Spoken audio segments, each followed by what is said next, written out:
बहुत समय पहले एक छोटे से राज्य में राजा अश्विन का शासन था। वह एक पराक्रमी और न्यायप्रिय शासक था, लेकिन उसके राज्य में एक रहस्यमय घटना चल रही थी। लोग रातों रात गायब हो जाते थे और कोई नहीं जानता था कि वे कहां जाते हैं। यह राज्य में डर और आशंका का कारण बन चुका था। राजा ने कई बार अपने दरबारियों से इस बारे में पूछा, लेकिन किसी के पास इसका जवाब नहीं था। राजा ने सोचा, अगर इस रहस्य को हल नहीं किया तो मेरे राज्य में शांति और समृद्धि कभी नहीं आ सकती। उसने घोषणा की कि वह स्वयं इस रहस्य का समाधान खोजेगा। एक रात वह अपनी महल से चुपचाप निकलकर अपने विश्वासपात्र मंत्री विक्रम के साथ राज्य के बाहरी हिस्सों में जाने का निर्णय लिया। राजा और विक्रम जंगलों से होते हुए एक पुराने किले तक पहुंचे। किला लंबे समय से वीरान पड़ा था, लेकिन उसे देखकर ऐसा लगता था जैसे वह अभी भी किसी शक्ति से जुड़ा हो। दोनों अंदर घुसे और जैसे ही वे किले के अंदर गए, अचानक एक अजीब सी ठंडी हवा महसूस हुई। विक्रम के हाथ में जलती हुई मशाल झपकी और किले के हर कोने में अंधेरा छा गया। राजा, हमें यहां से जल्दी निकलना चाहिए, विक्रम ने डरते हुए कहा। लेकिन राजा ने कहा, नहीं विक्रम, हमें यह रहस्य हल करना ही होगा। कुछ देर बाद उन्होंने एक अजीब सी आवाज सुनी। यह आवाज जैसे किसी पुरानी घड़ी की टिक टिक की तरह थी। राजा ने मशाल के उजाले में देखा तो सामने एक दीवार पर एक गुप्त दरवाजा खुलता हुआ दिखा। वह दरवाजा सीढ़ियों तक जाता था। राजा और विक्रम ने मिलकर उस दरवाजे को खोला और अंदर प्रवेश किया। वहां एक बड़ा हॉल था जिसमें एक विशाल खजाना रखा हुआ था।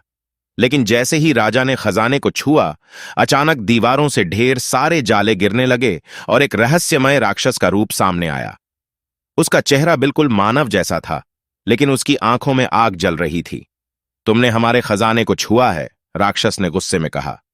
अब तुम्हें इसकी कीमत चुकानी होगी, राजा ने साहस दिखाते हुए कहा। मैं डरने वाला नहीं हूं। अगर तुम्हारे पास यह खजाना है तो मेरे राज्य के लोग भी तुम्हारे सामने खड़े हो सकते हैं। राक्षस ने एक भयावह हंसी के साथ कहा, तुम्हारे राज्य के लोग तो पहले ही मेरी ताकत से हार चुके हैं।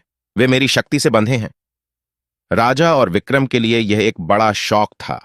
राक्षस ने यह रहस्य खोला था कि राज्य के लोग वास्तव में उसकी शक्ति के कारण गायब हो जाते थे। राक्षस ने उन्हें श्राप दे दिया था कि वे उसके साथ मिलकर उसकी सेवा करेंगे। राजा ने हिम्मत न हारते हुए विक्रम से कहा, हमें इस राक्षस को हराने के लिए कुछ योजना बनानी होगी।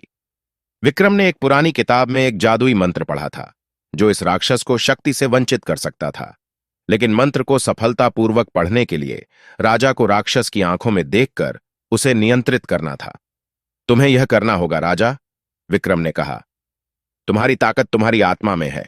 अगर तुम विश्वास रखते हो तो तुम राक्षस को हरा सकते हो। राजा ने अपनी आखिरी सांस तक जादुई मंत्र को पढ़ने की कोशिश की। जैसे ही वह मंत्र पूरी तरह से उच्चारण हुआ, राक्षस ने अचानक चिल्लाकर अपनी सारी शक्ति खो दी। उसकी आंखों में जो आग जल रही थी वह बुझ गई और उसकी पूरी शक्ति समाप्त हो गई।